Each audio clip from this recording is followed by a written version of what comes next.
Jésù nìkan lolùgbàlà tó lè gbani là. Jésù nìkan lolùgbàlà tó lè gbani là. Jésù nìkan lolùgbàlà tó lè gbani là. Ọba wa ni kò fìyìn fún o. Jésù nìkan lolùgbàlà tó lè gbani là. Jésù nìkan lolùgbàlà tó lè gbani là.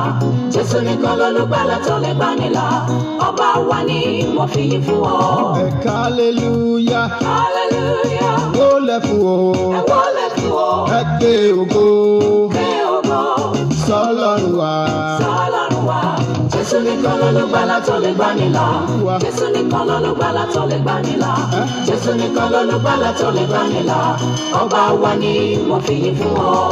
Ọlọ́run mi ìyanu ìyanu akaka ti rí ká akaka ti rí ká onípẹ̀lú ògo alùpẹ̀mùdẹ̀mù wòmí olórí aríran òjijì ọlá rẹ òjìgòjìgò aláìníkùnkùn àgbèrè gidi níbẹ̀ lóde ọ̀run alùgbàgbàgbà afalẹ̀ hamilẹ̀ abùkì amòkè agbára àìlópin ògbòmùgbòmù òbìrìkìtì ayé òbìrìkìtì ọ̀run òun nìkan ni aláyé alòun òun. Bá a ti ṣe ń wọ orí aago yẹn, ẹ jẹ́ ká máa gbé ohùn ọpẹ́ sókè, ẹ jẹ́ ká máa yin Ọlọ́run lógo, ká máa fi ìyìn fún orúkọ rẹ̀. Ọba tí ò jẹ́ kí ogun ìdílé pa wá, ọba tí ò jẹ́ kí ogun ẹni mímọ́ kó ṣe wá léṣe. Ẹ jẹ́ ká gbé orúkọ rẹ̀ ga, ẹ jẹ́ ká yìn lógo. Òní ọba àwọn ọba, òun la láṣẹ lórí ayé, aláṣẹ lórí ọ̀run. Ẹ jẹ́ ká máa júbà rẹ̀ bá a ṣe ń gbọ́ orin yẹn, bá a ṣe ń yin Ọlọ́run lógo yẹn, káà náà máa dúpẹ́, ká máa gbóhùn ọpẹ́ sókè. Nìkan ni alòun gbàṣẹ, ọba tí ń gbani ni, ọba tí ń lani ni, ọba tí ń rí ni ni, ọba tí ń sọ́ni ni, ọba tí ń kọ́ni ni, ọba tí ń yéni ni, alágbàwí àwa olùpilẹ̀ṣẹ̀, òun la láṣẹ ẹ̀ka òdodo balógun ìgbàlà.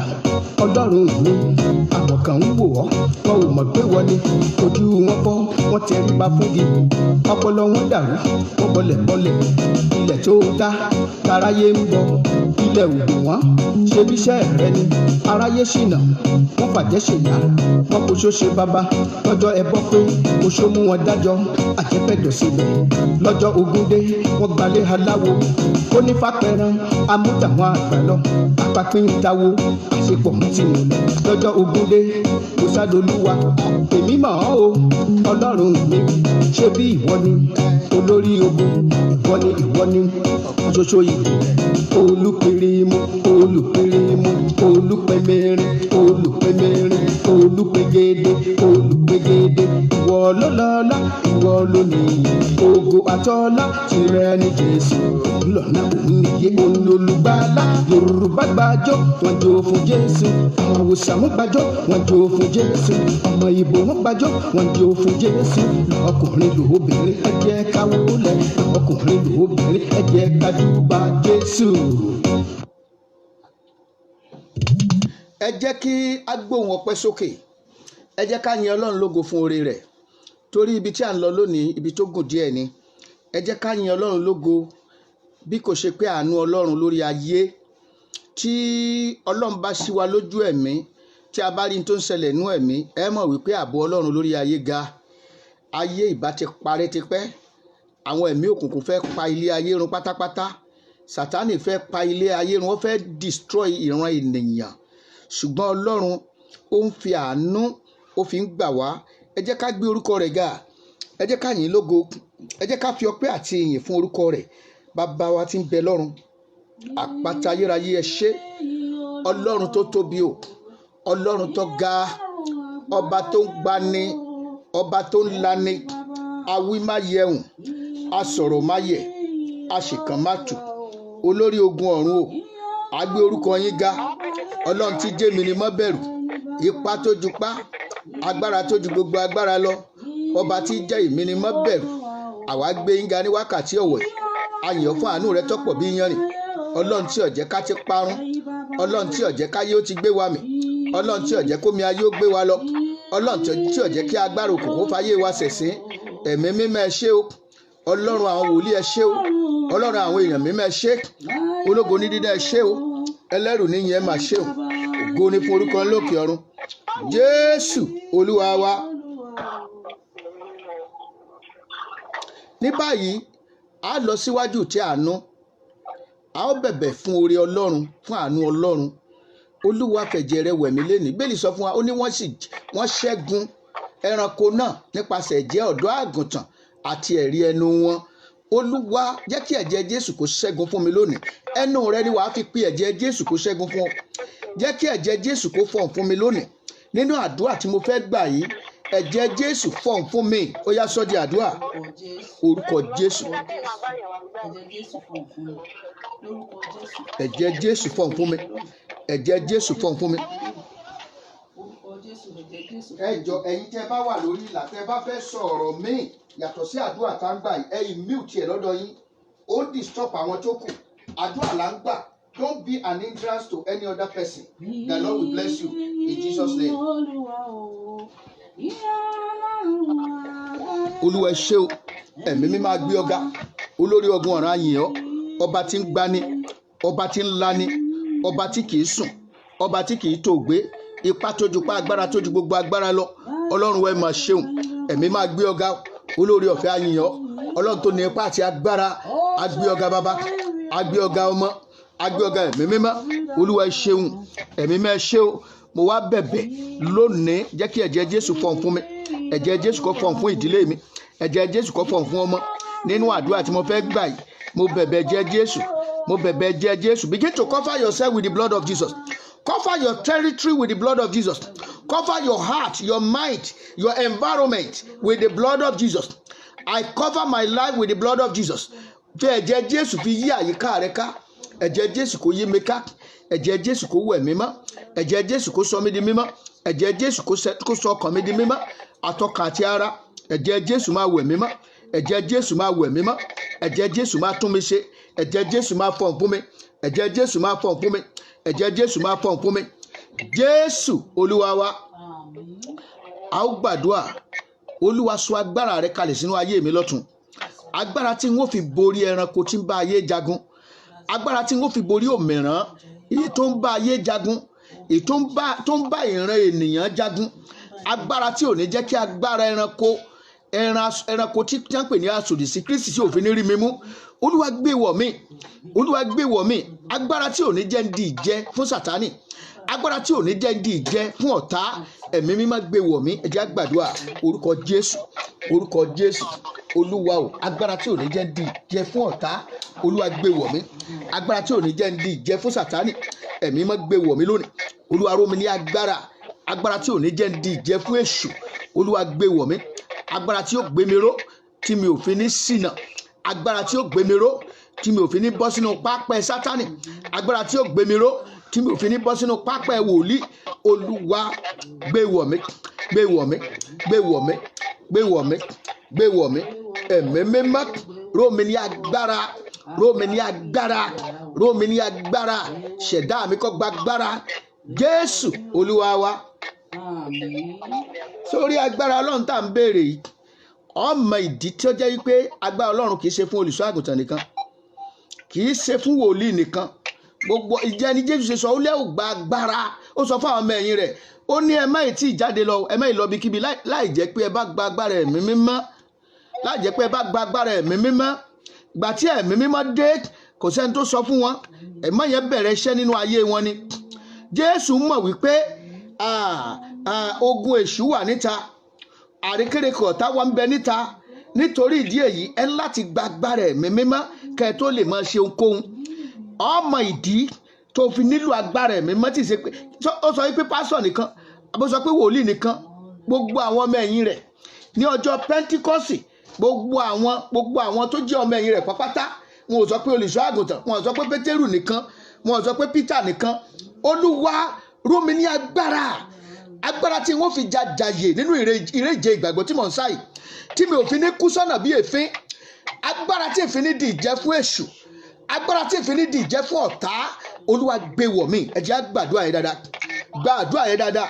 Ọmọ Ọlọ́run gbàdúrà yẹn dáadáa. Agbára láti ọ̀run wá. Agbára tí ọ̀tá òfin ní rí mi mú. Agbára mọ́rin mi fín. Agbára tí ìfín ní ṣubú sí ọwọ́ ọ̀tá. Olúwa gbé wọ̀ mí. Ró mi ní agbára. Ẹ̀mí mímọ́ ò tún agbára mi ṣe. Olúwa tún agbára mi ṣe. Agbára láti ọ̀run wá. Agbára mọ́rin mi fín. Agbára tí ayé ò lè dojúkọ. Agbára tí ẹ̀mí òkú lè dojúkọ. Agbára tá a fi borí ara. Agbára tá a fi borí ẹ̀ṣẹ̀. Agbára tá a fi borí èṣù. Ẹ̀mí mímọ́ gbé wọ̀ mí. Ọ̀rọ̀ ẹnu mi sọ di agbára. Omi ara mi kó gba agbára. ẹ̀jẹ̀ mi kó gba agbára Jésù Olúwa wa àmín. A tètè lọ sínú àwọn kókó àdúrà wa lénìí torí pé àlàyé pọ̀ nínú àdúrà tá a fẹ́ gbà lénìí. Gbólóhùn kan náà ni gbólóhùn méjì ni a ti gbà kan nú ẹ̀ lánàá, ogun ènìyàn mímọ́ àti ogun ènìyàn mímọ́. Ogun ènìyàn mímọ́ àti ogun ènìyàn mímọ́ a ti gbà yẹn nínú ìwé Míkà orí keje ẹsẹ̀ kẹfà àti nínú ìwé Mátíù orí kẹwàá ẹsẹ̀ 36 tó ní ará ilé ènìyàn sì ni ọ̀tá rẹ̀. A ti gbà yẹn lánàá. Lónìí a fẹ́ lọ sínú ogun ènìyàn mímọ́. Ẹlòmíà wò wípé sógun ènìyàn mímọ́ ẹ̀ kàn ṣá, gbogbo ẹni tó ń bẹ láyé pátá òun lógun ènìyàn mímọ́ kàn, gbogbo èèyàn tó wà lórílẹ̀‐èdè àgbáyé, torí wípé tí erin méjì bá ń jà koríko abẹ́ yóò fara gbá. Ìgbàkigbà tó o bá gbọ́ pé o bá ń gbọ́ pa ogun ènìyàn mímọ́, bí wọ́n ṣe ń ronú ẹ̀ ó jinlẹ̀ ju bí Ọlọ́run ṣe fi òye kìíní yẹn yé mi lónìí, ó jinlẹ̀ ju bá a ti ń ronú ẹ̀ tẹ́lẹ̀tẹ́lẹ̀ lọ. Bá a ti ń ronú ẹ̀ tẹ́lẹ̀tẹ́lẹ̀ ni pé kákan rí gbọ́n mi sí omi èso kan láàrin ìjọ, wọ́n kórìíra mi, wọn ò jẹ́ kí n ṣe báyìí. Ó jù bẹ́ẹ̀ lọ. It's beyond that. It's beyond that. Ogun ènìyàn mímọ́. Ìgbàkigbà tó o bá gbọ́ ogun ènìyàn mímọ́, ohun tí mo fẹ́ kọ́kọ́ mọ̀ lọ́kàn ni wípé the fight, the war between the beast, between the beast and the children of God. Ìyẹn ni wípé ogun láàrin ẹranko ni. The Bible call it beast and the children of God. Beast and the children of God. Ṣé wàá rí beast táwọn wí? Ó ti pẹ̀ka káàkiri gbogbo àgbáyé. Ó ní àwọn ikọ̀ rẹ̀ ó wà ní ìjọba, ikọ̀ rẹ̀ ó wà lórílẹ̀-èdè, ikọ̀ rẹ̀ ó wà níbi iṣẹ́, ikọ̀ rẹ̀ ó wà ní ìjọ. In fact, their major target is the altars of God. The major target of beast altar ni òní. Tó bá ti ń gbọ́, tó bá ti ń rántí ogun ènìyàn mọ́, rántí pé there are beasts at the altar. The beast plan to take over the altar. Ṣé you understand? Wọ́n dẹ̀ ní ọgbọ́n àrékérekè tí wọ́n máa ń gbà láti gba àkóso iwájú pẹpẹ. Wọ́n ní ọgbọ́n àrékérekè tí wọ́n máa ń gbà tí wọ́n bá ti wọ inú ìjọ. Wọ́n ní target, wọ́n ní vision, wọ́n ní ìran. Níbi tí ìwọ ti jọgọ̀nù tó ra ń ṣe wẹ́rẹ́wẹ́rẹ́wẹ́rẹ́ kọ̀ọ̀kan mi ò fẹ́, I don't want to do. Àwọn ti dé ipò yẹn, wọ́n á wá bẹ̀ sí ní pàṣẹ lé ọ lórí. Àṣẹ tí wọ́n wá ń palẹ̀ yóò wá lòdì sí tiẹ̀. Àwọn ni wọ́n máa ń ṣe nǹkan, wọ́n á ṣe nǹkan ibi, wọ́n á dẹ̀ ṣe gbé nínú ìjọ. Wọ́n máa ń fẹ́ láti súnmọ́ ẹni tó ṣe. Their target is the head of the church, is the head of a particular mission, the head in the sanctuary, because they want to start their operation from the sanctuary. They want to start their operation on the sanctuary. Those are the beasts. There are beasts. Yẹn lè fi rí wọn. They full of immoral. They commit a lot of atrocity at the altars of God. Now, akatowa tí èṣù wá gbé káàkiri wípé okay, ẹ̀yin tí yín o ntàbá máa pè wọ́n ní oníṣègùn dàbí iṣẹ́ babaláwo àbí iṣẹ́ awòràwọ̀ àbí iṣẹ́ kínní. Ó wá sọ pé ẹ̀ ní ṣe bẹ́ẹ̀ tẹ́ bá sọ bẹ́ẹ̀ yẹn àwọn èèyàn ní patronize yín ní ni pé ẹ̀ dá ìjọ sílẹ̀. Wọ́n dá ìjọ sílẹ̀. They are not even the pastor. You refer them as pastor. And their aim is to blackmail the pastor. Is their aim to blackmail the church of God. Shall you understand? Ó wá jẹ́ kí wọ́n pọ̀. Èṣù jẹ́ kí wọ́n pọ̀ rẹpẹtẹ. Wọ́n ń ta àwọn ènìyàn jẹ. Wọ́n á kọ́kọ́ ṣe àwọn iṣẹ́ àwọn fake miracle kan fáwọn èèyàn. Àwọn èèyàn náà bẹ̀rẹ̀ sí ní tẹ̀lé wọn. When somebody is, mo rántí church kan tí mo kọ́kọ́ pioneer. Tí a bá ń fight àwọn èèyàn, ẹ máa bọ́ a nílò rárá ìgbà kan àwọn lọ kíní kan àwọn lọ iná kan jóńbì kan pẹ̀lú kan jóńbì kan. Àbí ìgbà tí àṣírí ibẹ̀ tú iná tó wá mọ̀ pé ṣùgbọ́n to the glory of God, àwọn tá a rán kó jọ yẹn nígbà tá a bẹ̀ sí ní kí ọ̀rọ̀ Ọlọ́run bọ́ wọn. By the time tẹ transfer mi kó ń bẹ̀ lọ síbòmíì, àwọn gan wọn ì tí fún pásọ̀ ṣùgbọ́n wọ́n ṣe pásọ̀ ara wọn, wọ́n sì ṣe gbogbo nǹkan dáadáa because Ọlọ́run rán wa to build people. láti kún fún ọ̀rọ̀ Ọlọ́run ni, láti lè di òmìnira kúrò lọ́wọ́ àwọn wòlíì èké, láti di òmìnira kúrò lọ́wọ́ àwọn beast. Àtẹ̀lé mọ́ pé wọ́n wòlíì èké mọ́, let's call them beast. Wá gbàdúrà, agbára tí ó gbà mí kúrò lọ́wọ́ àwọn ẹranko tó wà káàkiri àgbáyé, agbára tí ó já mi gbà kúrò lọ́wọ́ àwọn beast tí wọ́n wà níwájú pẹpẹ, agbára tí ó deliver mi tí ìfi ní bọ́ sí pápẹ́ wọn, ẹ̀mí mímọ́ gbé wọ̀ mí ní wákàtí ọ̀wọ́ yìí. Bí agbára yìí wọ̀ mí, agbára tí ò ní jẹ́ kí beast, ẹ̀mí ẹranko tí ń bẹ káàkiri àgbáyé tí ò fi nínú ipá lórí ayé mi, ẹ má gbé wọ̀ mí, Olúwa gbé wọ̀ mí, Olúwa gbé wọ̀ mí, ẹ má gbé wọ̀ mí, Olúwa gbé wọ̀ mí, Jésù Olúwa wa. Nbo ni ká ti bẹ̀rẹ̀ ọ̀rọ̀ yìí o. Àgbàdua yẹn tẹ́ bá ń gbọ́ nípa beast, àwọn kan tọ́ àwọn ẹ̀yà ẹranko kan wọ́n ti turn ara wọn sí false brethren, àwọn arákùnrin èké. Àwọn ẹ̀yà kan wọ́n force ara wọn to become false prophet, false pastor. Àwọn ẹ̀yà kan wọ́n force ara wọn to become false gospel singer, àwọn olórin ẹ̀mí èké, but they have something covenant with the devil, with occultism, so that the more the people are dancing to their song, so they will thought they are praising God, but no, they are worshiping the other God. Ìyẹn ni a ṣe gbọ́dọ̀ wà nínú ẹ̀mí gidi gan. Ṣé rí ogun èèyàn mọ́tà ń wí ó jinlẹ̀ ju bí a ṣe lérò rẹ̀ lọ. Therefore, when a light tí ìmọ́lẹ̀ kan bá wà nínú ibi tí àwọn beast tí wọ́n ti gbàkóso iwájú pẹpẹ, that light become the target. Ṣé ẹ mọ̀ wípé àfòpiná, ibi tí iná bá wà ló fẹ́ pa, ibi tá a tan fìtílà sí òní ló fẹ́ fò lọ síbẹ̀ láti pa iná yẹn. So once you are a light, your own will be different to them. So therefore, all your opinion will repugnance against them. They will not love what you are saying. They will not incorporate with what you are doing. Even though if in your working place, in your family, there are beasts all around, and their major target is against the children of God. Remember that. The major target of the beast is what? Against the children of God. Ìdí àlóṣe láti gbàdúrà. Olúwa, agbára tí ẹranko ìkà tó wà láyé yìí tí ò fi ní borí mi, Olúwa gbé wọ̀ mí. Agbára tí ó máa tú àṣírí, ṣé mọ̀, ṣe rí ọ̀pọ̀lọpọ̀ àwọn ìránṣẹ́ Ọlọ́run míì ti wà. Condemn many men of God, but it's not their fault. Wọ́n ti wà, àwọn ẹranko yẹn wọ́n ti ṣe kúbẹ́kúbẹ́, wọ́n ti bọ́ sábẹ́ wọn. Wọ́n wá àwọn ìránṣẹ́ Ọlọ́run míì, wọ́n ràgàbò wọn báyìí, wọ́n ràgàbò wọn, and their beast. And suddenly, after tí wọ́n bá rí pé àwọn ti mọ àṣírí wọn, they begin to bite them. They begin to bite the men of God. That is why you see some men of God failed. Wo bí àwọn alágbára ìjà ìkẹyìn tá à ń jà yìí, ìjà yìí mọ̀ ni. Mo rántí orin kan tí mo kọ, ó ní ìjà yìí lé o tòlúwa ni, ìjà yìí lé o tòlúwa ni, kọ́wọ́ Mósè ó mọ̀ ṣe wàlẹ̀, ìjà yìí lé. Ojúṣe ìwọ ọmọ Ọlọ́run ni láti fi àdúrà ran pásítọ̀ ẹ lọ́wọ́ o. Ojúṣe rẹ ni láti fi àdúrà ran àwọn aṣáájú lọ́wọ́, torí pé fúnga aṣáájú orílẹ̀-èdè mi omi ń lọ with the aim of doing good, but when they got there, àwọn ẹ̀mí òkùnkùn, àwọn beast wọ́n já ìrìn àjò yẹn gbà mọ́ lọ́wọ́. Òbí mi wà, ó tọ́ ọmọ ẹ̀ ní ìlànà Ọlọ́run, ó fi ọ̀rọ̀ Ọlọ́run bọ̀ láti kékeré, ṣùgbọ́n àwọn ẹranko yẹn wọ́n dúró sí ìkóríta kan, wọ́n á sì já ìrìn àjò ayé ọmọ yẹn gbà mọ́ òbí yẹn lọ́wọ́. Wọ́n gbàdúrà, ẹranko wo ló fẹ́ já ìrìn àjò gbà mọ́ mi lọ́wọ́? Ẹranko wo ló fẹ́ já ìjọ gbà mọ́ mi lọ́wọ́? Ẹranko wo ló fẹ́ já ìrìn àjò ìgbé ayé mi gbà mọ́ mi lọ́wọ́? Olúwa ṣá lọ́gbẹ́ ikú. Ìdà ìbínú rẹ̀ jọ́ dàn lórí ẹ̀. Ìdà ìbínú rẹ̀ jọ́ dàn lórí ẹ̀. Ìdà ìbínú rẹ̀ jọ́ dàn, ó yẹ gbà dáadáa. Yèkéte dira sakaba, eketuma kazanda.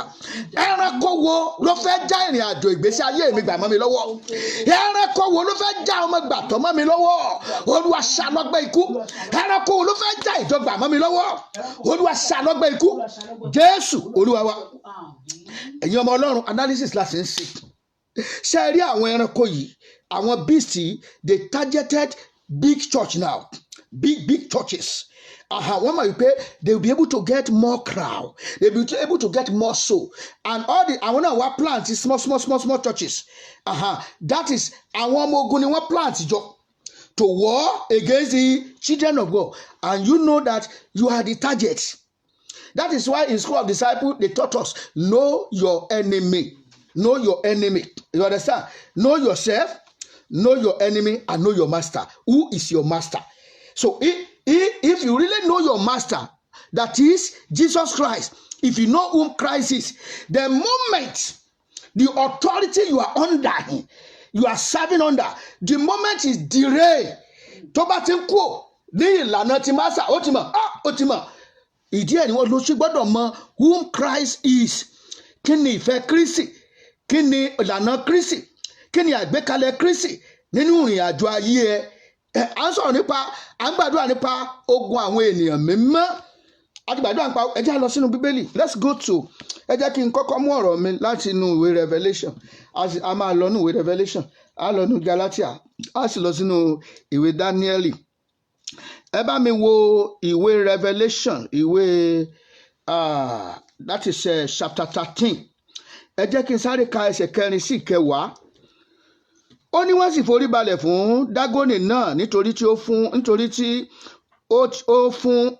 ti fún ẹranko náà ní ọlá. Wọ́n sì forí balẹ̀ fún ẹranko náà wípé ta ló dàbí ẹranko yìí? Ta ni ó lè bá a jagun? Ta ni ó lè bá a jagun? Àwọn kan wà tó jẹ́ wípé people were hailing now. Don't let me go far. Verse 5. Ó ní a sì fún un ní ẹnu láti máa sọ ohun ńlá àti ọ̀rọ̀ òdì. A sì fi agbára fún un láti ṣe bẹ́ẹ̀ ní oṣù 42. Ó sì ya ẹnu rẹ̀ ní sọ̀rọ̀ òdì sí Ọlọ́run, láti sọ ọ̀rọ̀ òdì sí orúkọ rẹ̀ àti sí àgọ́ rẹ̀ àti sí àwọn tí ó ń gbé ọ̀run. A sì fún un ní agbára láti bá àwọn ènìyàn mímọ́ jagun àti láti ṣẹ́gun wọn. A sì fi agbára fún un lórí gbogbo ẹ̀yà àti ènìyàn àti èdè àti orílẹ̀ sórí pókàn o. Either you are a believer, you are unbeliever, ìjà tá à ń jà lónìí ọkàn o. To war against the beast. Beast is coming in various corners. Ó ń lọ sínú ẹbí, ó ń lọ sínú ìdílé, ó ń lọ sílé, ó ń láti dojúkọ ojoojúmọ́ ló máa gbàdúrà against ẹ̀. Gbogbo ètò tí ẹranko ìgbàanì Dágónì tó ní fún mi, Olúwa bàjẹ́. Gbogbo ètò tó gbé kalẹ̀ fún ìdílé mi, every satanic program, every program of the beast, Father destroyed it. Olúwa máa parun lọ́wọ́ báyìí, máa parun sọ́dí àdúrà. Gbogbo ètò ètí ẹranko òkùnkùn tó ní fún ayé mi, tó ní fún ọmọ mi, Olúwa máa bàjẹ́. Ẹ̀mọ́ máa bàjẹ́. Olúwa máa fọ́. Jésù máa fọ́. Gbogbo ètò tí ẹranko tó ní fún ìjọ rẹ, tó ní fún ìjọ mi, tó ní fún ìjọ tó ti kásẹ̀ mi gbé kalẹ̀, Olúwa máa fọ́. Ẹ̀mọ́ máa fọ́. Jésù Olúwa wa. Amen. Ẹsẹ̀ 7, ó ní a sì fi fún láti bá àwọn ènìyàn mímọ́ jagun àti láti ṣẹ́gun wọn. A sì fi agbára fún lórí gbogbo ẹ̀yà àti ènìyàn àti èdè àti orílẹ̀.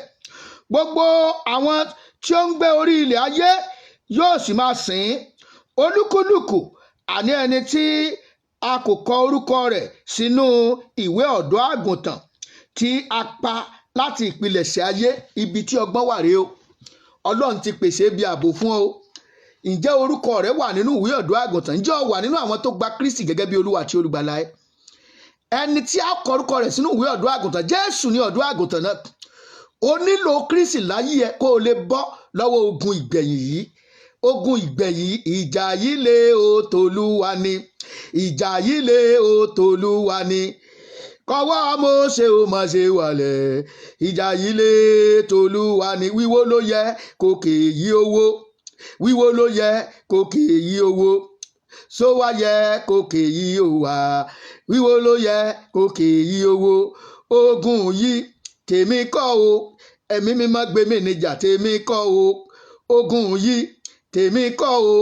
ẹ̀mí mímọ́ yọ̀ǹda ogun yẹn fún ọwọ́ Kristi kọjá ogun yẹn fún ọ torí pé o ti gbọ́ ń bì ò lè borí ẹ̀ Jésù ló lè borí ẹ̀ fún ọ ibi ìsádi kan ṣoṣo èyí tó fi lè borí òun náà ni Jésù Kristi mọ̀mọ́ lẹ́yìn sí wọ́n tàn ọ́ jẹ ẹlòmíì wà nú ìgbàgbọ́ ó ti dìre òun wá agbára yàjóyàjó òun wá ọ̀nà yàjóyàjó gbogbo tí ògùnkùn fún ọ pátá ó máa dá padà ní ìlọ́po wọ́n fún ọ lóògùn ó fi ń gbàyàn lójú ó fi ń gba owó lọ́wọ́ èèyàn ó fi ń ta àwọn ènìyàn jẹ wàá san ní ìlọ́po wàá san ní ìlọ́po ó ṣe àṣegbé ó wà wájú pẹpẹ ó ṣe àṣegbé àwọn ò rí ọ kìnní kan ó sọ wípé kìnní kan oṣù epo wọn ò rí ọ mú rárá oṣù àwọn ẹ̀sọ̀sá làwọn ò bá wí rárá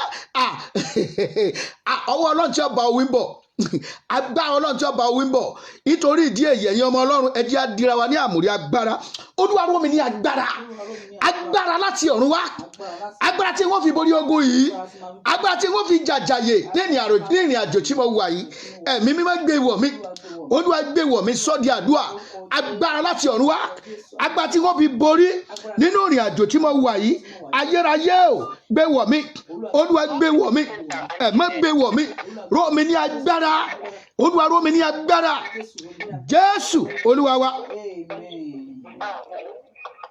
Ẹsẹ̀ kẹjọ ó ní gbogbo àwọn tí ó ń gbé orí ilẹ̀ ayé yóò sì máa sìn olúkúlùkù ẹni tí a kò kọ orúkọ rẹ̀ sínú ìwé ìyè ọ̀dọ́ àgùntàn tí a ti pa láti ìpilẹ̀ṣẹ̀ ayé bí ẹnikẹ́ni bá ní etí kí ó gbọ́ bí ẹnikẹ́ni bá sì fẹ́ kí ó di ẹni ìgbèkùn ni yóò lọ bí ẹnikẹ́ni bá fẹ́ kí a fi idà pa ẹni idà ni a ó fi pa òun náà ẹ̀rí pé ọ̀pọ̀lọpọ̀ wọ́n ń lo idà ń sìn wọ́n fi ń pa àwọn ọmọ Ọlọ́run wọ́n fi ń dojú ìjà kọ wọ́n wọ́n fi ń dojú ìjà kọ wọ́n wọ́n fi ń dojú ìjà kọ wọ́n oníníhìn ní sùúrù wà àti ìgbàgbọ́ àwọn ènìyàn mímọ́ gbé wà o níhìn ní kíni sùúrù gbé wà àti ìgbàgbọ́ àwọn ènìyàn mímọ́ a ń sọ̀rọ̀ nípa ogun ènìyàn mímọ́ ọmọdé ń bẹ lójú ogun bẹ́ẹ̀ ni àgbàlagbà ń bẹ lójú ogun ọkùnrin ń jagun obìnrin ń jagun olówó ń jagun mẹ̀kúnnù ń jagun kò sẹ́ni tí ò sí lójú ogun nínú gbogbo wa ìjà ló yàtọ̀ ọ̀tọ̀ ibi tí kò wá ti ń bá ẹranko pò ó yàtọ̀ ọ̀tọ̀ ẹlòmíín wà ibi ìgbéyàwó lẹ́ranko dúró dé sí pé sọ́mọ Ọlọ́run la pè ọ́ á wá dúró dé ní ìkóríta yẹn ẹlòmíràn wà ibi ìkóríta ó jẹ́ kó fẹ́yàwó ó jẹ́ kó bímọ ó jẹ́ kó ṣe gbogbo tó yẹ kó ṣe ó wá dúró sí ìkóríta kan ọmọ rẹ̀ ló ń fẹ́ fi bá jagun ìdí ẹ̀ nìyẹn Bíbélì ṣe sọ pé ká máa gbàdúrà láìsinmi wá gbàdúrà ìkóríta tí ẹranko ìkádúró dè mí sí láti bá mi jagun Olúwa síwájú mi lọ síbẹ̀ pẹ̀lú àáké iná rẹ kí o jà fún mi síwájú mi lọ síbẹ̀ pẹ̀lú àáké iná rẹ láti jà fún mi ìkóríta tí ẹranko ìkáàní tó dúró sí láti bá mi jagun ẹ̀mí mímọ́ o síwájú mi lọ síbẹ̀ lọ jà fún mi tọmọtọmọ lọ jà fún mi tilétilé ayérayé o síwájú mi lọ síbẹ̀ lọ jà fún mi lọ jà fún mi lọ jà fún mi lọ jà fún mi lọ jà fún mi lọ jà fún mi Olúwa o lọ jà fún mi ìkóríta tí òkùnkùn dúró dè mí sí ìkóríta tí ẹranko dágọ́ni nì dúró dè mí sí láti bá mi jagun Olúwa o síwájú mi lọ́bẹ̀ láti ṣẹ́gun fún mi síwájú mi lọ́bẹ̀ láti gbà mí síwájú mi lọ́bẹ̀ láti ṣẹ́gun fún mi Olúwa dìde nínú ọwọ́ agbára nínú ìwé agbára nínú ọwọ́ agbára ẹ̀mí mímọ́ o dìde dìde tógúntógún dìde tìjàtìjà dìde alágbára dìde Ọlọ́run mi o kó wá ṣèrànwọ́ fọ́kàn mi dìde o dìde tógúntógún dìde tìjàtìjà dìde alágbára dìde Ọlọ́run mi kó wá ṣèrànwọ́ fọ́kàn mi dìde o dìde tógúntógún dìde tìjàtìjà dìde alágbára dìde Ọlọ́run mi kó wá ṣèrànwọ́ fọ́kàn mi dìde tógúntógún dìde tìjàtìjà dìde alágbára dìde Ọlọ́run mi o kó wá ṣèrànwọ́ Olúwa dìde fún ìrànwọ́ mi má jẹ́ kí ẹranko ìkà kó borí mi. Ìkóríta tí ẹranko ìkà dúró dè mí sí láti bá mi jagun, Olúwa síwájú mi lọ síbẹ̀ pẹ̀lú ọwọ́ idà rẹ láti ṣẹ́gun fún mi. Síwájú mi lọ síbẹ̀ láti ṣẹ́gun fún mi. Olúwa gbóhùn mi lónìí, Jésù Olúwa wa. Ẹ jẹ́ á lọ sínú ìwé Dáníẹ́lì orí ìkeje, ẹ jẹ́ ká wò láti ẹsẹ̀ 17, ẹsẹ̀ 17. Ó ní àwọn ẹranko ńlá wọ̀nyí tí ó jẹ́ mẹ́rin ni àwọn ọba mẹ́rin tí yóò dìde ní ayé. Ṣé rí gbogbo nǹkan tó ń ṣẹlẹ̀ ń sìn, ogun lọ́tún ogun lósì, gbogbo ẹ̀ ló ti wà nú, bọ́ bá lọ ka gbogbo ìwé Dáníẹ́lì ó rí wípé àwọn tó fi wí ẹranko tó fi wí, most of us we are looking to see a kind of Ọlọ́run fi ntọ́lọ́run lè fi wé ni wípé ẹni tó ń rí ìran yẹn tó lè fi wé náà ní ẹranko. Ẹ rí i pé tí ẹni tó ń rí ìran yẹn ó fi kíní kan wé kan, ó ní òun sì rí àkekèé, ó ló ń fò lójú ọ̀run, ó lóun rí wípé oró ń ti ẹnu rẹ̀ jáde, ìdí rẹ̀ ni oró yẹn ti ń jáde. Bó la àkekèé ṣe fẹ́ fò lójú ọ̀run? Àwọn war jet ni, àwọn war jet bó ṣe ń tu sẹ́yìn tó ń score missile, ó ní oró yẹn ó ló dà sínú omi, ó ló sọ gbogbo omi di ẹ̀jẹ̀. Omi ti wà poisonous anywhere. Nígbà tí ogun bá le tán, ẹ̀rí tí wọ́n máa kó àwọn aeroplane tí wọ́n máa fi bọ́ǹbù omi, ẹni bá mu omi ó kú nìyẹn. Wàhálà pọ̀ láyé. Àdúrà ló ṣe láti gbàdúrà ń sìn agbára, ṣùgbọ́n Ọlọ́run ní agbára láti gbà ọ́. Ọlọ́run ní agbára láti ṣe ibi ìsádi fún ìwọ àti èmi. Ogun tó wà láyé ń sìn tó bá rí nínú ẹ̀mí, ojoojúmọ́ ló máa gbàdúrà lòdì sí ẹranko. Àwọn ẹranko ńlá wọ̀nyí tí ó jẹ́ mẹ́rin ni àwọn ọba mẹ́rin tí yóò dìde ní ayé. Ṣùgbọ́n àwọn ènìyàn mímọ́ tí ọ̀gá ògo jùlọ yóò gba ìjọba. Mo fẹ́ kó fi ẹ̀yàn síbẹ̀ yẹn. Yóò gba ìjọba, wọn ó sì jogún ìjọba náà láé àti títí láéláé. Àwa náà ló máa borí gbẹ̀yìn, àwọn tí orúkọ wọn wà núwèé ọ̀dọ́ àgùntàn. Ó ní nígbà náà ni mo sì fẹ́ mọ òtítọ́ ní ti ẹranko kẹrin, èyí tí ó yàtọ̀ sí, ìyẹn ni pé ẹranko kan wà ní àwọn mẹ́rẹ̀ẹ̀rin yẹn tó burú. Ẹranko yẹn burú pin, kò ní ẹ̀mí ìdáríjì, kò ní ẹ̀mí pé àforíjì yẹn kọ́ pààyàn ni. Ẹ rí àwọn èèyàn bí ẹranko náà ń bẹ nínú ìjọ lẹ́nì. Àwọn èèyàn bí ẹranko ń bẹ láàrin orílẹ̀-èdè. Àwọn èèyàn bí ẹranko ń bẹ láàrin ẹbí. Wọ́n láwọn ìdáríjì yẹn, wọn ò lẹ́mí ìdáríjì torí pé kí ni ẹ̀mí ẹranko yẹn ló wà nínú wọn. Èyí tí ó yàtọ̀ sí gbogbo àwọn ìyókù tí ó sì lẹ́rù gidigidi. Èyí tí eyín rẹ̀ jẹ́ irin àti èékánná rẹ̀ jẹ́ idẹ, tí ó ń jẹ tí ó sì ń fọ́ túútú, tí ó sì ń fi ẹsẹ̀ rẹ̀ tẹ ìyókù mọ́lẹ̀. Àti ní ti ìwo mẹ́wàá tí ó wà lórí rẹ̀, àti omi náà àti òmíràn náà tí ó yọ sókè níwájú èyí tí mẹ́ta sì ṣubú. Àní ìwo náà tí ó ní ojú àti ẹnu tí ó ń sọ̀rọ̀ ohun ńláńlá, èyí tí ojú rẹ̀ korò jù ti àwọn ẹgbẹ́ rẹ̀ lọ. Mo rí ìwo kan náà sì ń bá àwọn ènìyàn mímọ́ jagun, ó sì borí wọn. Ẹ̀tún yẹn bẹ̀ yẹn o. Ó ń bá àwọn ènìyàn mímọ́ jagun, ó sì borí wọn. Ẹ wá máa gbọ́. Títí ẹni àgbà ọjọ́ òní fi dé, tí ó sì fi ìdáláre fún àwọn ènìyàn mímọ́ ti ọ̀gá ògo, títí àkókò sì fi dé tí àwọn ènìyàn mímọ́ jogún ìjọba náà. Ìgbà míì wà ogun lè dojúkọ. Ẹ mọ̀ òpin ṣe bí ìránṣẹ́ Ọlọ́run ló pe rẹ̀. Àwọn ń sọ̀rọ̀ sí báyìí, wọ́n ń ṣe bákan báyìí. Kí ló ṣe tí ò ṣe báyìí? Ohun gbogbo ni àkókò wà fún. Àkókò sísọ̀rọ̀ wà, àkókò dídákẹ́ wà, àkókò fífìjà fún Ọlọ́run wà. Ìyẹn ni Bíbélì ṣe sọ ń bẹ̀ yẹn. Ó ní níhàhín ó ní sùúrù àwọn ènìyàn mímọ́ wà.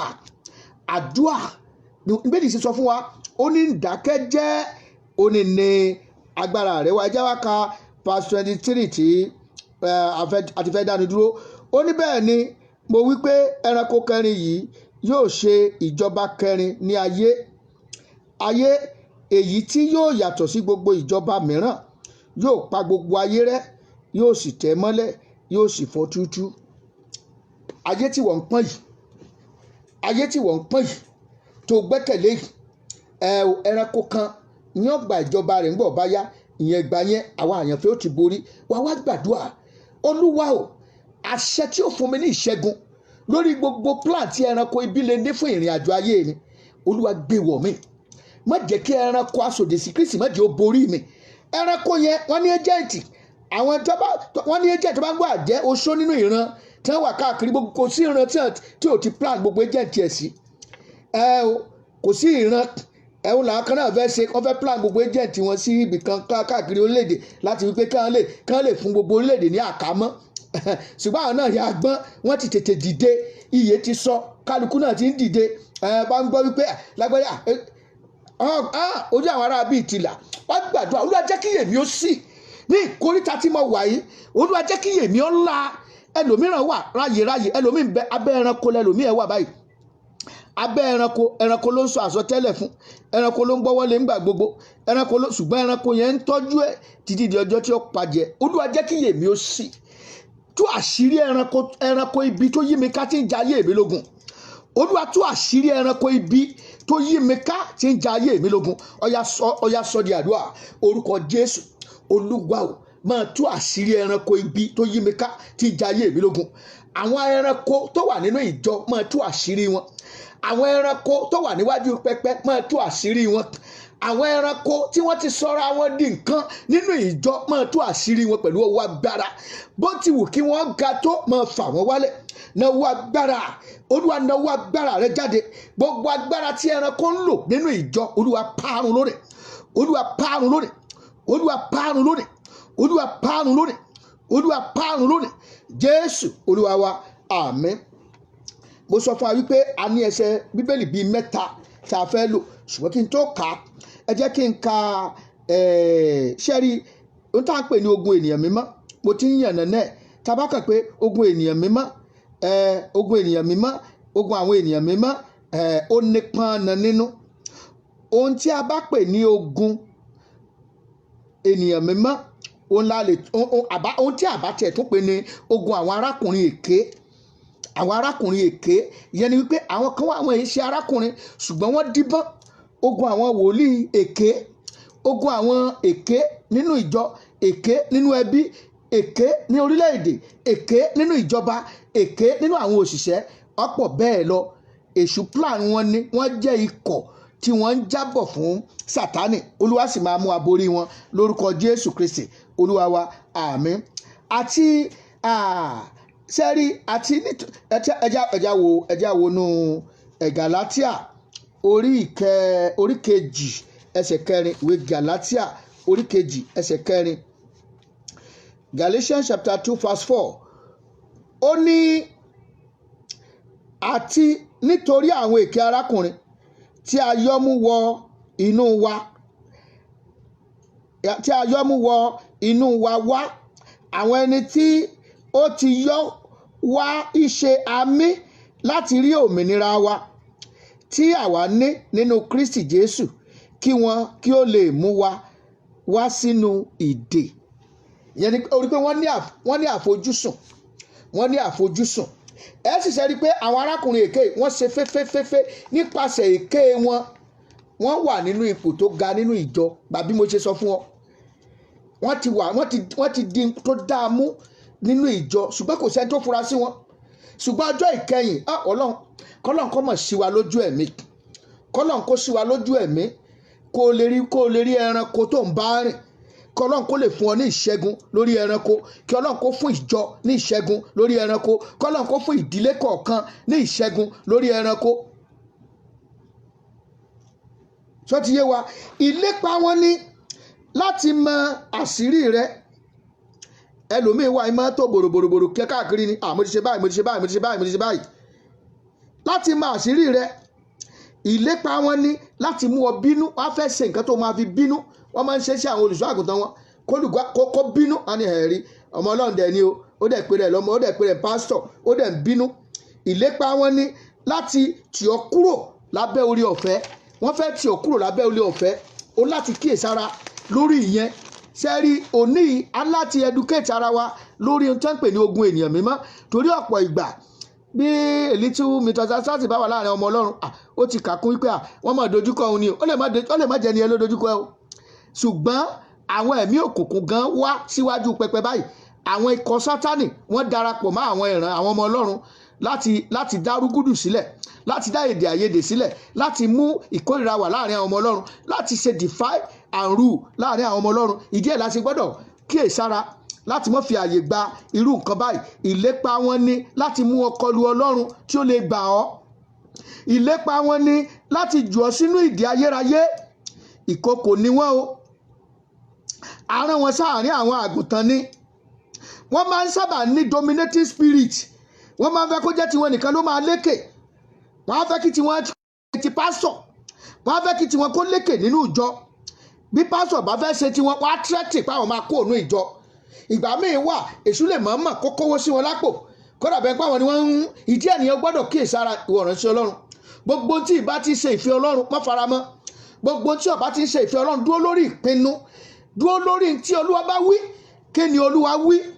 Wọ́n máa ń ní dominating spirit. Wọ́n máa ń fi ọ̀rọ̀ kẹ́lẹ́, wọ́n máa ń fi banijẹ́, wọ́n á yọ kẹ́lẹ́kẹ́lẹ́. Ò rí pásítọ̀, ò rárá ilé ẹ, ò rí wọ́kàsí yẹn, ò rí akọrin yẹn, ò rí ọ̀ṣà yẹn bó ṣe ń rìn. Àwọn ni wọ́n máa ń gbé rúmọ̀ tí ọ̀dà káàkiri. Wọ́n máa ń ní owú kíkorò. Nígbà tí Ọlọ́run bá ṣe ìyanu fún ọmọ Ọlọ́run kan, wọ́n á bẹ̀rẹ̀ sí ní jowú kíkorò. Tàbí ìgbéga kan dé bá ọmọ Ọlọ́run nínú ìjọ, wọ́n á ní owú kíkorò. Inú wọn kì í dùn sí àṣeyọrí àwọn ará. Wọ́n máa ń paná ìfẹ́ láàrin àwọn ọmọ Ọlọ́run. Wọn ò ní fẹ́ kí ìfẹ́ kó radiate láàrin àwọn ọmọ Ọlọ́run. Wọ́n máa ń sábà súnmọ́ àwọn aṣíwájú láti influence wọn. Wọ́n máa ń fẹ́ràn láti wọ́n máa farahàn bí àgùntàn. Ṣùgbọ́n kí ni o? Ìkookò ni wọ́n. Wọ́n máa ń wá ìṣubú olùṣọ́ àgùntàn ni. Wọ́n máa wá ìṣubú bí olùṣọ́ àgùntàn yóò ṣe ṣubú, òní wọ́n á bẹ̀rẹ̀ sí ní wá. Wọ́n á máa wá bí ó ṣe ṣubú, wọ́n á dẹ̀ máa wá ìṣubú àwọn ará. Wọ́n máa ń ní witchcraft spirit tó ṣòro fún èèyàn lásán láti mọ̀. You can't believe it. Wípé so he has a witchcraft spirit because ẹ̀mí tó wà wọ́n díbọ́n débi wípé ò lè fura sí wọn. Ò lè fura sí wọn. So wọ́n máa ń ní ó ṣòro fún èèyàn láti mọ̀. Àwọn ní èpò láàrin àlìkámọ̀. Àwọn ní ìkùkù lásán tí ò lómi nínú. Àwọn ní alárìnkiri ìràwọ̀ tí ò lérè kankan lọ́dọ̀ baba. Àwọn ní ìran Bálámù tó jẹ́ wípé wọ́n máa ń conspire against the children of God nítorí nǹkan tí wọ́n máa jẹ. Wọ́n máa ń ní ìfọwọ́sowọ́pọ̀ pẹ̀lú àwọn ẹni òkùnkùn láti dojúkọ àwọn ọmọ Ọlọ́run. Wọ́n máa ń ní caucus nínú ìjọ. Ẹni tí kò bá ti sí nínú ara tiwọn, wọ́n máa ń dojúkọ ni. Wọ́n máa ń dojúkọ ni, wọ́n á gbógun ti ni. Àwọn ní ìran Júdásì tó máa ń fi ìfẹnukonu pẹ̀lú Jésù. Wọ́n á fẹnukonu pẹ̀lú aṣíwájú ẹ̀gbà. Wọ́n súnmọ́ wọn. Aṣíwájú kápá ẹni ìfẹ́ràn òun. Wọ́n ní ẹ̀mí yẹn nínú. Kànga tí ò lómi nínú ni wọ́n o. Ká tún wá bẹ̀rẹ̀ àdúrà lórí wọn. Ẹ jẹ́ á lọ sínú Pétérù kejì. Ìwé Pétérù kejì. Kọ́ńdà bẹ́ẹ̀ wípé ìtẹ́ni kan sàròsọ lásán ni. Ó ní ìdí tí Ọlọ́run fi fẹ́ ká gba àdúrà yìí lónìí. Ọlọ́run fẹ́ ká gba àdúrà yìí gan. Pétérù kejì. Ẹ já wo Pétérù kejì. Orí kejì. Ẹsẹ̀ 15 sí ẹsẹ̀ ìkejìdínlógún. 2 Peter chapter 2 from verse 15 to 18. Wọ́n kọ ọ̀nà tí ó tọ́ sílẹ̀. Wọ́n sì sáko lọ. Wọ́n tẹ̀lé ọ̀nà Bálámù ọmọ Béórì, ẹni tí ó fẹ́ràn èrè àìṣòdodo, ṣùgbọ́n a bá wí nítorí ìrékọjá rẹ̀. Ó di kẹ́tẹ́kẹ́tẹ́ fi ohùn ènìyàn sọ̀rọ̀, ó sì fi òpin sí wèrè wòlíì náà. Àwọn wọ̀nyí ni kànga tí kò lómi nínú, tí kò ní omi, ìkùùkù tí ẹ̀fúùfù ń gbá kiri. Àwọn ẹni tí a ti pa òkùnkùn bìrìbìrì mọ́ dé títí láé. Nítorí ìgbà tí wọ́n bá ń sọ̀rọ̀ ìhàlẹ̀ asán nínú ìfẹ́kúfẹ̀ẹ́ ara nípa wọ̀bìà, wọ́n á máa tan àwọn tí ó fẹ́rẹ̀ máì tí ìbọ́tán kúrò tí wọ́n wà nínú ìṣìnà. Ẹ̀rí, wọ́n máa ń sọ̀rọ̀ asán. Wọ́n máa ń ta àwọn ènìyàn jẹ ní gbogbo ọ̀nà. A wá gbàdúrà. Olúwa, la ìjọ kọjá, la ìdílé mi kọjá, la ibi iṣẹ́ mi kọjá.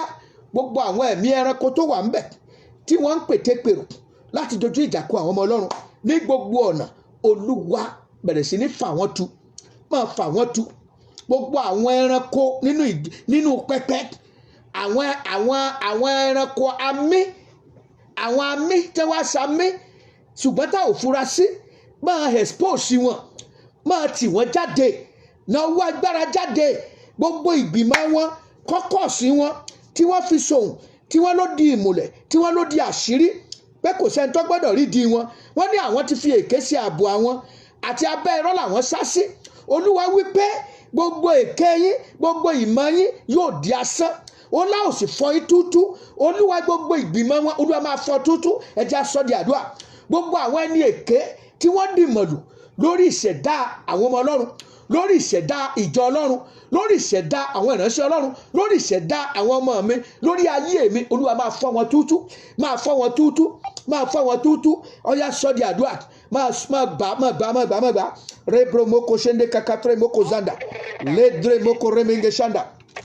Olúwa o, gbogbo ìdìmọ̀lù àwọn ẹni ẹranko, àwọn beast níwájú pẹpẹ, máa fọ́. Gbogbo àwọn beast tí wọ́n ti dúró síwájú pẹpẹ, gbogbo àwọn beast tí wọ́n ti kalẹ̀ sínú ẹbí, gbogbo àwọn beast tí wọ́n ti kalẹ̀ sínú ìrìn àjò mi, Olúwa pa wọ́n run. Olúwa pa wọ́n run, fà wọ́n tú tí gbòǹgbò, máa run wọ́n tẹ̀katẹ̀ka. Ayérayé o, náwó agbára máa jà fún mi. Olúwa náwó agbára máa jà fún mi lọ́rọ̀ báyìí, máa jà fún mi lọ́rọ̀ báyìí. Olúwa gbè mí jà, Olúwa gbè mí jà, Olúwa gbè mí jà, Olúwa gbè mí jà. Tọmọtọmọ jà fún mi, tayátayá, tilétilé, lẹ́nu iṣẹ́ jà fún mi, nínú ilé jà fún mi, nínú ẹbí jà fún mi, ní orílẹ̀-èdè jà fún mi. Gbogbo ẹranko, gbogbo àwọn èèyàn bí ẹranko àti ọjọ́ pé ikọ̀ òkùnkùn ni wọ́n, tí wọ́n dúró síwájú pẹpẹ láti blackmail iṣẹ́ rẹ, láti ba iṣẹ́ rẹ jẹ́, láti dojú ìjà kọ àwọn ọmọ Ọlọ́run. Tó yẹ pé ọmọ Ọlọ́run tó bá wọ ibi iṣẹ́ kan tó fẹ́ ṣe ìfẹ́ Ọlọ́run, ní ìgbà tí wọ́n bá fẹ́ ṣe ìfẹ́ Ọlọ́run, ìgbà náà lógun yẹn máa dìde sí wọn. Olúwa àwọn ẹranko wọ̀nyí, Olúwa ṣá wọn lọ́gbẹ́ ikú, Olúwa dojú ìjà kọ wọ́n, Olúwa dojú ìjà kọ wọ́n. Gbogbo tíọ́rì àwọn ẹranko, ètí ẹranko gbé kalẹ̀ tó fi ń ṣe àwọn ọmọ Ọlọ́run lọ́nà, Olúwa máa fọ́ túútú, Olúwa máa bàjẹ́, Olúwa máa bàjẹ́, Olúwa máa bàjẹ́. Gbogbo ìjọ tí ẹranko dá sílẹ̀, Olúwa máa bọ́, Olúwa máa fọ́, Olúwa máa tú àṣírí wọn. Gbogbo àwọn tí ẹranko ti dì ní ìgbèkùn, Olúwa máa tú wọn lẹ̀, máa pè wọ́n jáde. Jésù Olúwa wa, ẹ jẹ́ á gbàdúrà. Wọ́n fi àtẹ̀jíṣẹ́ olóhùn kan wọ́n fi ránṣẹ́ sí mi ní ṣé lọ́wọ́ àárọ̀ yìí ni mo gbọ́ ná. Ọmọbìnrin torí pé ó ń wá ọmọ, ọ bọ́ sọ́wọ́ wòlíì èké, wòlíì àgbàgbà yìí oríṣiríṣi ritual ni wọ́n ṣe fún, owó sọ funfun, wọ́n ti dá egbò àìjìnná sáyé ẹ̀ báyìí. Àfàìmọ̀ kí wọ́n má ti lo destiny ẹ̀ báyìí nísìn. Ó ń láti gbàdúrà, làdúrà yẹn ṣe kàn ọ́, ìdí ẹ̀yẹn làdúrà yẹn ṣe kàn mí, torí ogun èèyàn mi mọ́ ni, ogun ènìyàn mi ẹranko ní nísìn ni wípé wọ́n fẹ́ fi blackmail the faithful churches, wọ́n fẹ́ fi blackmail the men of God. Torí ẹ̀ ní ẹ ṣe gbé ẹnìkan lọ́jọ́ kan ó gbọ́ arábìṣẹ́ ẹnìkan tí mo mọ̀ ni, nígbà tí ẹni yẹn parí lórí rédíò, mi ní dárúkọ rédíò tó ti gbọ́, wọ́n interview ẹ̀ as pastor. Nígbà interview ẹ̀ as pastor, ẹni ọwá ní ẹ pè mí lórí aago. Nígbà tí wọ́n pè ẹni yẹn wá pè, nígbà tó pè ló bá bẹ̀rẹ̀ sí sọ fún pé àwọn máa ṣe kan báyìí, àwọn máa ní kinní kan, máa sí gbẹ́rẹ́ fún, ó máa ṣe. Olóhùn wá sọ wípé òun rò pé pásítọ̀ lòun pè, wípé pásítọ̀, ó ní bẹ́ẹ̀ ni, ó ní tóun ò bá sọ pé pásítọ̀ bá yẹn àwọn ènìyàn ò ní wá, tóun ò bá sọ pé pásítọ̀ lòun àwọn ènìyàn ò ní wá. Ṣẹ́ẹ̀rí bẹ́ẹ̀ yẹn bí ẹ láti gbàdúrà kọ́lọ́run kó la ibo ayé já. Gbogbo àwọn tí wọ́n fẹ́ fi èké ba iṣẹ́ ìránṣẹ́ jẹ́, àwọn kan náà wà tí wọ́n rí pé lórí Facebook oríṣiríṣi èké náà lọ́wọ́ àbẹ̀, wọ́n fi ń gbowó lọ́wọ́ èèyàn, ẹ̀mí ẹranko ní gbogbo ẹ̀. Àwọn míì wọ́n á lo orúkọ rẹ̀, wọ́n á fi gba nǹkan lọ́wọ́ ẹlòmíì. Àwọn ẹlòmíì wọ́n á gbé fẹ́ẹ̀kì kìnnì kan, wọ́n á fi gba nǹkan lọ́wọ́ ẹ̀mí ẹranko ni. Ẹ jẹ́ gbàdúrà la ibo ayé já. Ọlọ́run o, àwọn àyànfẹ́ sì wà láyé. Gbogbo àwọn ẹranko, ẹ̀mí ẹranko tó jẹ́ wípé láti dojú iṣẹ́ ìránṣẹ́ bolẹ̀ ni, láti ba iṣẹ́ ìrere jẹ́, láti má jẹ́ kí àwọn èèyàn tiẹ̀ fẹ́ fetí sí ìwàásù Kristi mọ́. Ọlọ́run o, iṣẹ́ ẹranko yìí máa bàjẹ́. Olúwa máa fọ́, Olúwa máa fọ́, Olúwa máa fọ́, Olúwa máa fọ́, ayérayé máa fọ́, ẹ̀mọ́ máa fọ́. Jésù Olúwa wa, wà á tún wá gbà fún ara ẹ báyìí. Wà á gbà fún ara ẹ, wà ní Olúwa gbogbo iṣẹ́ ibi tí ẹranko ti ṣe sínú ayé mi. Àìmọye ẹlòmíì ní iṣẹ́ ẹranko wà lára ẹ̀, wọ́n ti ṣe iṣẹ́ ẹranko sí lára. Olúwa o, gbogbo iṣẹ́ ẹranko tó ń bẹ nínú ìṣẹ̀dá mi tó ń dí ògo mi lọ́wọ́, Olúwa máa bàjẹ́ lónìí, ẹ̀mọ́ máa bàjẹ́ lónìí, ẹ̀mọ́ máa bàjẹ́ lónìí. Ẹ jẹ́ á sọ di àdúrà. Olúwa o, gbogbo iṣẹ́ ẹranko, iṣẹ́ tí ẹranko ti ṣe sínú ìṣẹ̀dá mi, iṣẹ́ tí ẹ̀mí ẹranko, the beast, àwọn èèyàn bí ẹranko tí wọ́n ti ṣe sínú ìṣẹ̀dá mi, tí wọ́n ti ṣe sínú ayé mi. Àwọn beast ló gbé orúkọ rẹ lọ síwájú pẹpẹ. Ìpẹpẹ orúkọ ẹlòmíì ń bẹ níwájú pẹpẹ ẹranko lọ báyìí. Gbogbo pẹpẹ ẹranko èyí tí a dájọ́ orúkọ mi sí, èyí tí a dájọ́ àwòrán mi sí, Olúwa lọ ibẹ̀ pẹ̀lú idà ìbínú rẹ kí o sì ṣẹ́gun fún mi. Olúwa kọjá lọ bẹ̀ kí o sì gbà mí. Bẹ̀rẹ̀ sí ní gbàdúrà. Kọjá lọ bẹ̀ tú mi sílẹ̀ Jésù, kọjá lọ bẹ̀ tú mi sílẹ̀. Ibi ayéde mi mọ́ o, ẹ̀mí mi mọ́ ló mọ̀ bẹ́ẹ̀. Kọjá lọ bẹ̀ tú mi sílẹ̀, kọjá lọ bẹ̀ tú mi sílẹ̀. Níbo làwọn ẹranko di ayé rẹ mọ́? Àwọn ọ̀ka ènìyàn, àwọn tí wọn ò fẹ́ ìlọsíwájú ènìyàn Ọlọ́run, tí wọn ò fẹ́ ìlọsíwájú ọmọ Ọlọ́run. Ọba jọ́ wọ́n ní ìyá Jésù òun náà mọ̀ ti ra mọ́tò, òun náà mọ̀ ti kọ́lé tuntun. Níbo ló ti rí? Wọ́n á wò wípé àwọn táwọn ń ṣáájò àwọn ò rí ṣe, ṣùgbọ́n ìwọ tó ń gbàdúrà orí ṣe. Wá gbàdúrà. Pẹpẹ wo ni ẹ kó orúkọ mi lọ? Pẹpẹ wo ni ẹ mú orúkọ àwọn ọmọ mi lọ láti da ìrìn àjò mi rú? Pẹpẹ náà jẹ́ kó wó lulẹ̀ lónìí. Ará ìbínú rẹ jẹ́ kó wó pẹpẹ náà lulẹ̀. Ó yá sọ di àdúrà, sọ di àdúrà. Orúkọ Jésù, orúkọ Jésù. Pẹpẹ kí pẹpẹ tí wọ́n torí tèmi gbé kalẹ̀, pẹpẹ kí pẹpẹ tí wọ́n ti ń dáná ibi lòdì sí mi, Olúwa máa fọ́, Olúwa máa fọ́, Olúwa máa fọ́, Olúwa máa fọ́. Ọwọ́ Ọlọ́run o, máa já mi gbà kó lọ́wọ́ ogun àwọn ẹranko ìkà, máa já mi gbà kó lọ́wọ́ àwọn ẹni ibi. Ora shanda kaketre moko remenge shenda. Dìde kankan Olúwa, fà mí lọ́wọ́ sókè. Ẹni ò gbèrò láyé rí o, ẹni ò gbèrò láyé mọ́. Dìde kankan Olúwa, fà mí. Wá gbàdúrà, fi ọwọ́ agbára fà mí lọ́wọ́ sókè kí ẹranko ayé má borí mi. Fi ọwọ́ agbára fà mí lọ́wọ́ sókè nínú ẹbí, fà mí lọ́wọ́ sókè nínú ìjọ, fà mí lọ́wọ́ sókè ní orílẹ̀-èdè, fà mí lọ́wọ́ sókè ní àyíká, fà mí lọ́wọ́ sókè. Ó yá sọ di àdúrà. Rebro moko shende kakatre moko remenge shanda. Olúwa fà mí lọ́wọ́ sókè, ayérayé fà mí lọ́wọ́ sókè, tilétilé fi ọwọ́ àánú rẹ fà mí lọ́wọ́ sókè, fi ọwọ́ agbára fà mí lọ́wọ́ sókè. Olúwa ṣàánú fún mi, Olúwa ṣàánú fún mi. Tú mi sílẹ̀. Gbogbo ìpàdé tí àwọn ẹni bí ṣe lòdì sí mi, Olúwa máa fọ́. Jésù Olúwa wa. Ó ṣe mọ̀ wípé àwọn ẹranko wọ́n máa ń ṣe ìpàdé, wọ́n máa ń ṣe ìpàdé.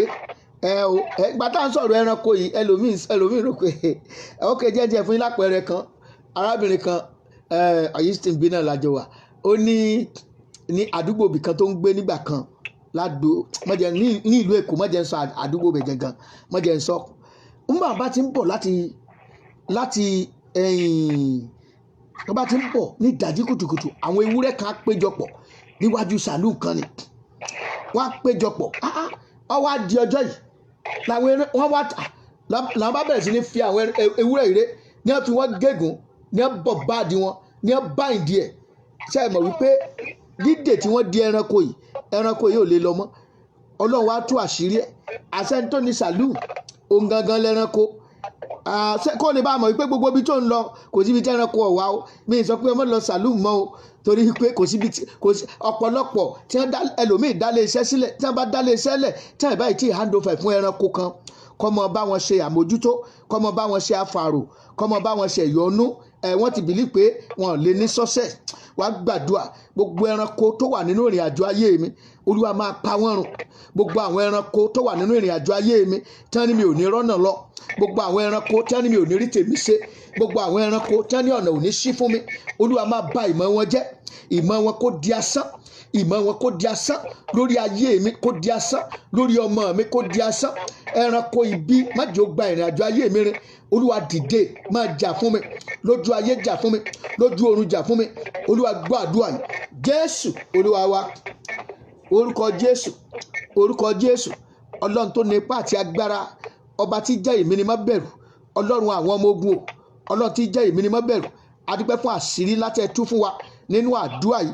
Olúwa gbọpẹ́ wa, ẹ má gbà yín wa, Olúwa gbọpẹ́ wa, Olúwa gbà yín wa. À ń gbàdúrà lórí ogun ènìyàn mímọ́, ọ̀pọ̀ ìdojúkọ. Bẹ́ẹ̀ni sọ, ó ní ọ̀pọ̀ ní ìpọ́njú olódodo, ó ní ṣùgbọ́n Olúwa yóò mú kó borí wọn.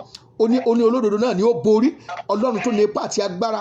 Àwọn ẹni ìkà yìí, àwọn ìkà ìkẹ́ arákùnrin yìí, wọ́n dojú ìjà kọ Mósè ní àkókò tiẹ̀, torí pé àwọn èké yìí wọ́n ti darapọ̀ wọ́n mọ́ Ísírẹ́lì náà láti Íjíbítì. Wọ́n dé ìkóríta kan, wọ́n fẹ́ da ìrìn àjò Mósè rú. Mósè sì gbóhùn sókè, ó ní Olúwa jẹ́ káwọn ènìyàn wọ̀nyí ó kúkú ìyàtọ̀. Ọlọ́run tó ní ipá àti agbára, gbogbo àwọn èké tí wọ́n ló kubi tá a fẹ́ rọ́nà tiwa gbà, gbogbo àwọn ẹranko, àwọn àjèjì tí wọ́n sá wọlé, tí wọ́n ti ń ṣe àmì, tí wọ́n sì ti rí ibi tẹ̀dó sí, tí wọ́n ló kubi tá a fẹ́ gbà.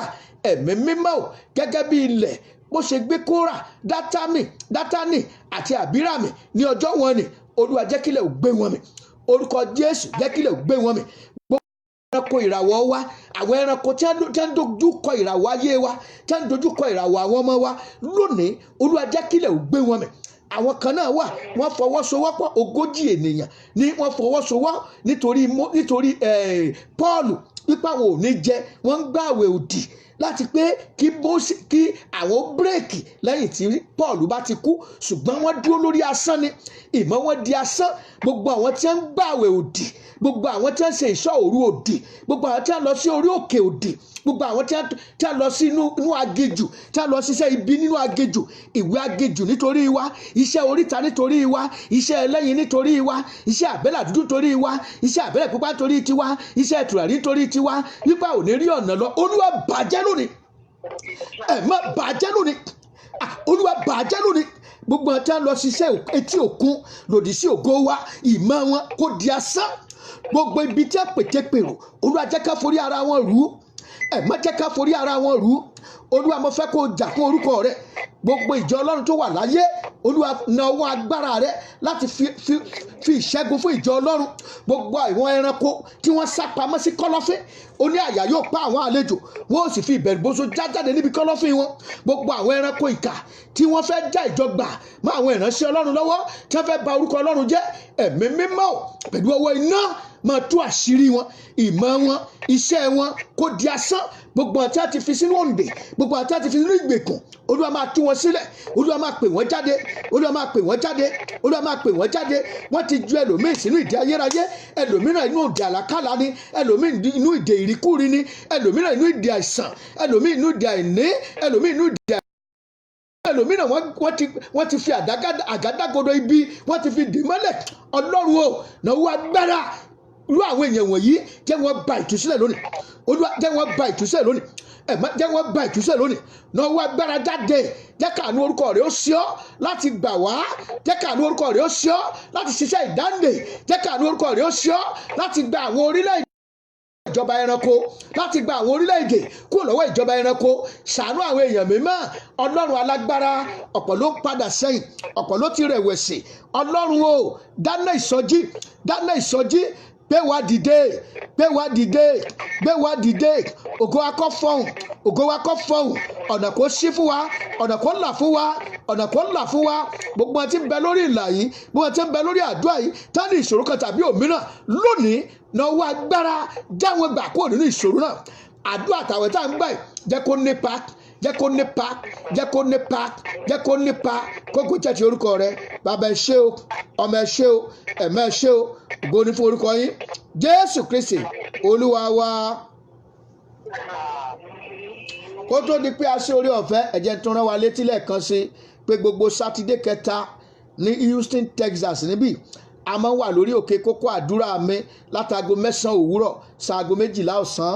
Ṣùgbọ́n tí oṣù kẹta yóò jẹ́ a máa ṣe ní oṣù kẹta bẹ́ẹ̀ yẹn, every quarter of the year la máa ṣe orí òkè my moment of positive change wákàtí 7 ni látago 9 àbọ̀ òwúrọ̀ títí dago 4 ìrọ̀lẹ́. A ó gbàdúrà yẹn kíkan àkókò tọ́lọ́run ti fún ọ láǹfààní.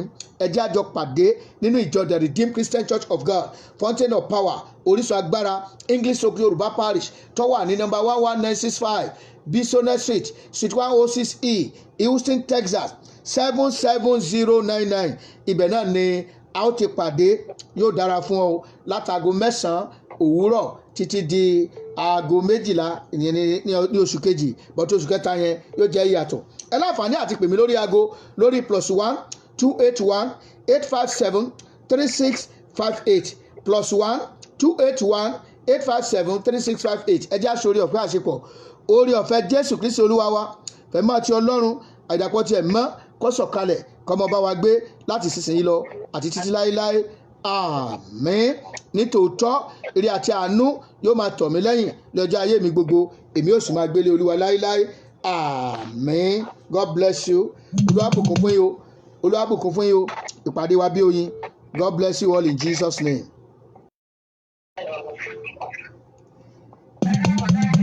Ẹ ṣé o. God bless you.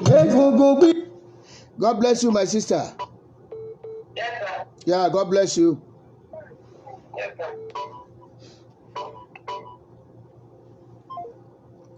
Gbígbẹ dìde. Egungun gbígbẹ dìde. Egungun gbígbẹ dìde o. Egungun gbígbẹ dìde. Àṣẹ jáde látọ̀run. Egungun gbígbẹ dìde. Àṣẹ jáde látọ̀run.